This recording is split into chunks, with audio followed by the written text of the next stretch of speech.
Before we get into today's topic of mind body health, I want to start by thanking you, the listener.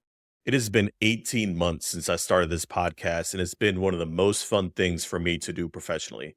I have met some really cool people that brought different insights to not only my life, but the people that listen as well.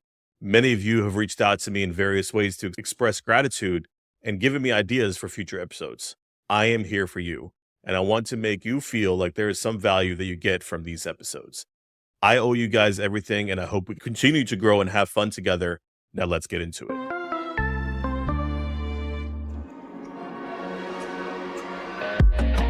You're listening to the Pharmacy Podcast Network.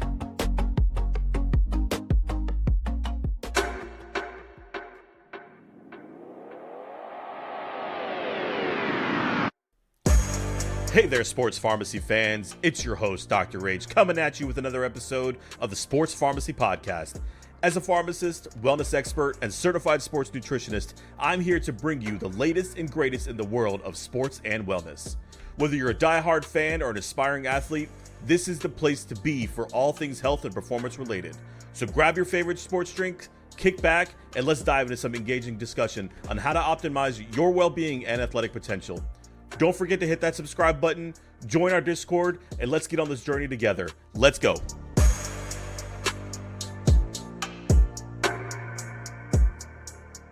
Welcome, sports pharmacy fans. Different episode for you today. Looks like it's just going to be me talking to you.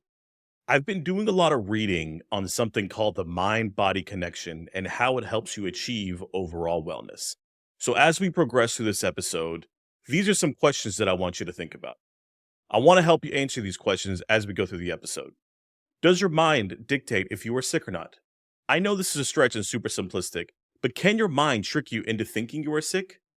Can your illness affect your mental state, which is the vice versa? We will answer these questions and more as we talk about the mind-body connection. I wanted to address this matter for a number of reasons, but first, let's define mind-body connection. Basically, it's how your thoughts, feelings, beliefs, and attitudes can either positively or negatively affect our biological functions. In other words, our mind affects how healthy our bodies feel. On the flip side, what we do with our physical body, which is like food, exercise, and posture, how that can impact your mental state as well. This is basically the introductory episode for the 7 pillars of wellness, where we dive into each pillar and how it's imperative to overall wellness. So let's get into it. Here are some real-life examples of how the mind-body connection works. There have been countless amounts of clinical studies highlighting the fact that patients that are clinically depressed have worse outcomes due to the fact that they are caring less for their body. Prime example. This article highlights a 52-year-old man that has been diagnosed with major depressive disorder, or MDD. He came into their clinic showing all the signs of hyperglycemia. So basically, your sugar's too high. They were hungry all the time, thirsty all the time, and urinating all the time. These are the big three we look at for patients that are struggling to control their sugars. He also came in with high blood pressure, triglycerides that were in the 4-figure range. Patients were obviously treated based off of their lab results and clinical findings and then moved on. But what happens to that patient when they leave? Could his depression have played a bigger role? This study dives deeper into the fact that far too often we are treating what we see on paper and not the underlying causation of the bad lab results. Depressive disorders are among the most common psychiatric disorders. However, an estimated 40 to 60% of patients do not receive conventional treatment for their MDD. So let's look on the flip side. How you feel can influence how you think. Think about what your thoughts are like when you're feeling nervous or confident. Sometimes you can change your mental state just by changing your posture. Next time you feel anxious or upset, try standing tall and proud. It might help change your mental state. The mind-body connection plays an important role in the treatment of mental health and substance use disorders. Anywhere from sleep and nutrition to exercise and movement, the mind-body connection can help your overall health and well-being. Many of you may be asking, Dr. H, how does this impact on well-being of physical performance and recovery in sports? Simple. Another easy example is that after an injury, mental health issues can actually slow down the recovery and delay the return to play. Athletes that overtrain potentially from an unhealthy obsession can also weaken their body and mind. In recent years, the impact of mental health on athletes, sports organizations, and professionals is being recognized, and now we're increasingly prioritizing mental well-being. As many of you may know, I'm a really big fan of Bayern Munich in Germany. I have been watching them for the past 20 years, and recently they purchased a player from Manchester City by the name of Leroy Sané. Leroy moved to Munich from Manchester in the middle of COVID, so right in the heart of it. He had a family, a girlfriend and a daughter that didn't move with him at the time. You could see how much he was struggling on the field. The fans were turning against him. His performance in the field wasn't stellar.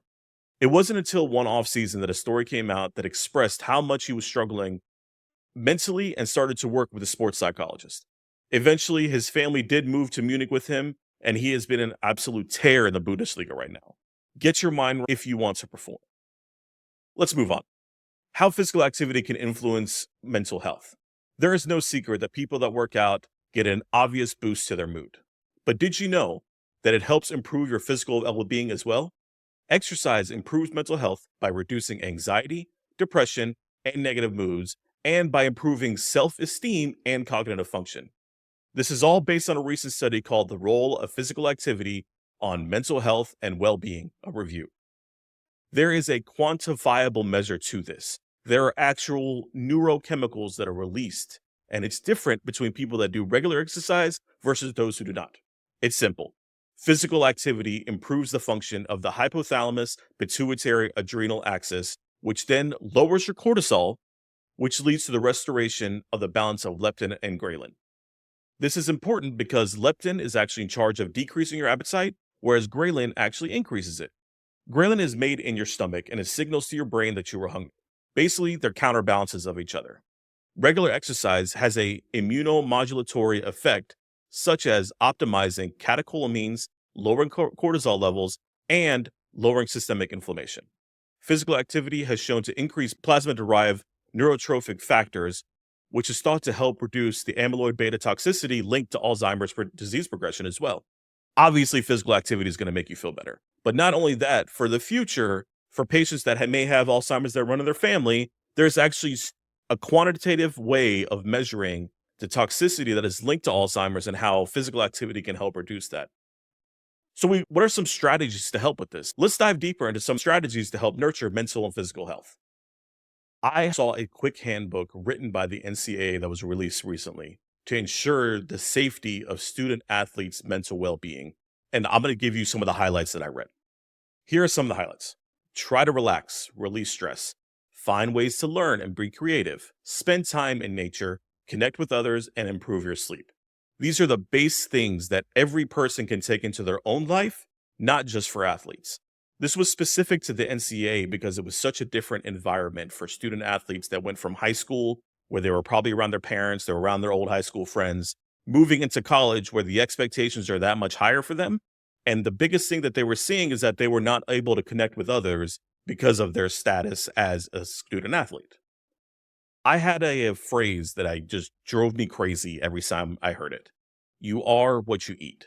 This is a dated phrase. I like to change it into you'll feel what you eat. Basically, if you eat like garbage, you're going to feel like garbage. I know this is simplistic, but it's pretty accurate. So what you put into your body, you're going to feel later on, or you might feel it right away. Another strategy is working out 3 days a week for at least 20 minutes will change your life. Even your workout is just simply walking for 20 minutes. That is better than staying stationary by a long run. And it helps with improve your metabolic health, improves your cardiovascular health. And if you do this after you eat, this is specifically for my diabetic patients, it'll actually help counteract the sugar that you eat, the carbs that you ate right after the meal. So taking that 20-minute walk after you eat is such a huge help. My biggest thing as well is I'm a big fan of helping reduce stress. So there are a lot of mindful techniques that can make stress situations much easier to deal with. One of the apps that I really like on my iPhone is called Calm. And that help recenter your mind to you're going to feel anxiety, but it's not going to help be as debilitating as it has been for you. Here are some other techniques that I like to do for stress management. And obviously, seek professional help if you decide you need it. This is something just to help you on the side. Breathing techniques. There are two thoughts to this. Number one, it helps slow your heart rate. Number two, there's studies that have shown that repeating a constant number in your mind actually helps you relieve that stress. So, breathing techniques: breathe in for 2 seconds and out for 2 seconds. And yes, you should count this out in your head every single time because that helps you with repetitiveness to help eliminate the stress factors that you're feeling.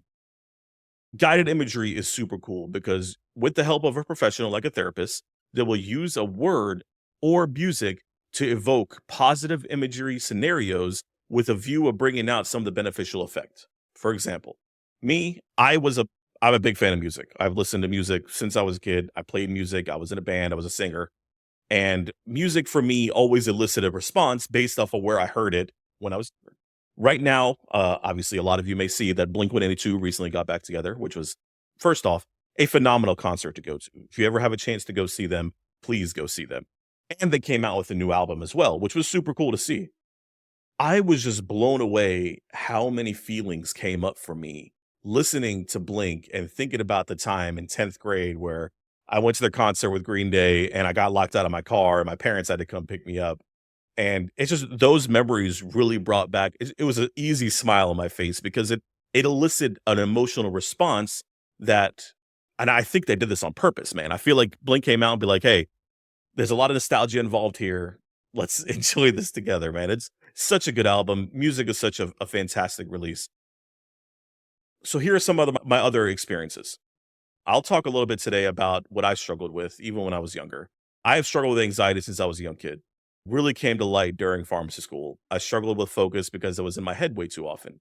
My school work wouldn't get done. I stopped working out and my body really suffered.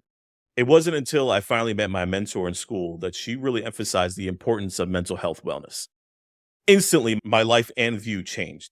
My grades got better. I started playing soccer with club ball at VCU, working out 4 days a week, and I was really able to enjoy my time with my friends more because I wasn't having to worry about my grades. And if I was able to stay in school, like that's how bad it was. It was almost like it felt like a waterfall. Like one thing happens that really caused the downfall for the rest of my life. And it wasn't until I fixed that core issue, being anxiety, that everything else seemed to get better. I still struggle with anxiety from time to time. It's not something that's gone away, but it's something I've been really able to manage with some of these techniques.